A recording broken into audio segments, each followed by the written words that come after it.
Fala, galerinha, beleza? Oi, galera! Albert Einstein. Ele com certeza foi um dos maiores cientistas que o mundo já viu. Ele mudou completamente a forma como nós entendemos o espaço e o tempo, e fez uma grande revolução na física. E vocês sabiam que, apesar de tudo isso, Albert não era nenhum Einstein? Ele não gostava muito da sala de aula e só conseguiu se formar pois um amigo dele emprestava o caderno antes das provas para ele estudar. É, bem isso, né? E olha, e mesmo depois de Albert ter se formado, ele não conseguiu arrumar nenhum emprego decente. Bem, isso tudo, é claro, antes que Albert se tornasse um Einstein. Ele até conseguia tirar notas boas e fazer leituras complexas para um adolescente.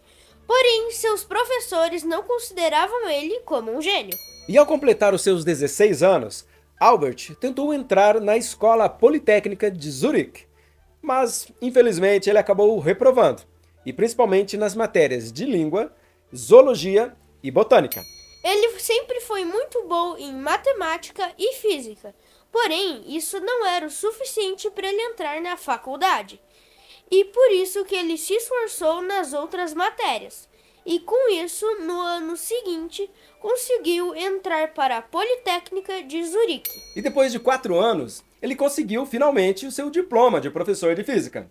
E ao contrário do que muitos pensam, Albert não teve muito sucesso profissionalmente. Ele tentou encontrar um emprego como professor durante muitos meses, porém ninguém queria contratar ele. E por isso, muitas vezes não sabia de onde viria sua próxima refeição. Nossa, pensa, hein? E olha, claro que a sua fama de aluno relapso ajudou muito para que isso acontecesse, né? E muitas vezes ele se mantinha com um pouco que ganhava dando aulas particulares. Albert chegou até mesmo a esquecer a ideia de que um dia fosse se tornar professor de faculdade.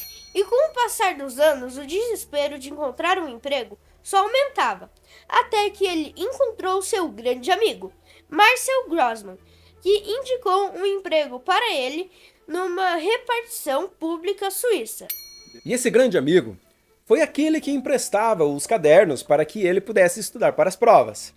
E foi a partir daí que Albert começou a trabalhar no escritório de patentes em Berna, na Suíça.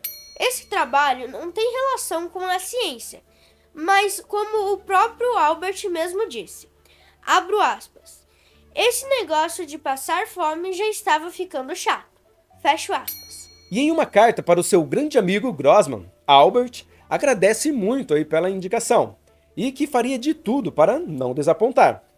E é claro que ele não desapontou. E se naquela época já existisse aquelas fotinhas de funcionário do mês, com certeza Albert teria ganho vários desses títulos. É, bem isso, né?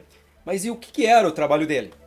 Então, Albert, ele tinha que analisar inúmeros documentos com especificações técnicas para comparar projetos de pessoas que queriam a patente de invenções que já tinham sido patenteadas. Olha que trabalho maneiro, né? Só que não. Albert se manteve nesse emprego por 7 anos, trabalhando 8 horas por dia, fazendo 6 dias por semana. E foi de lá que ele começou a se tornar um Einstein. E foi nessa época que Albert começou a escrever a sua obra.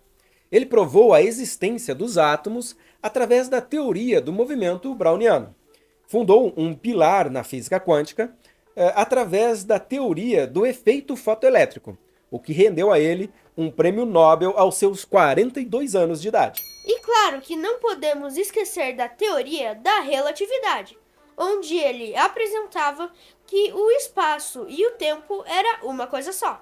E claro que depois de receber o Nobel, Albert, agora Einstein, passou a lecionar em inúmeras universidades importantes. Ele chegou até mesmo se tornar diretor do Instituto Kaiser Wilhelm de Física, em 1913. E nos anos seguintes, ele fez parte da Academia Prussiana de Ciências e também da Sociedade Alemã de Física em 1916. Então, como deu para notar, Albert ele não nasceu um Einstein, mas ele se tornou um ao longo de sua vida. E ele passou seus últimos anos em busca de uma lei que unificasse todas as forças da natureza, ou seja, uma lei geral que que explicasse todas as interações do universo. Albert Einstein, com certeza ele foi uma mente brilhante. E caso você queira conhecer outras mentes brilhantes, nós vamos deixar uma playlist no primeiro comentário fixado. Bem isso, né, pai? E lembrem o que esse cara fez com a vida dele antes de começar a reclamar da sua. Até o próximo vídeo. Tchau, tchau, galerinha! Tchau, tchau!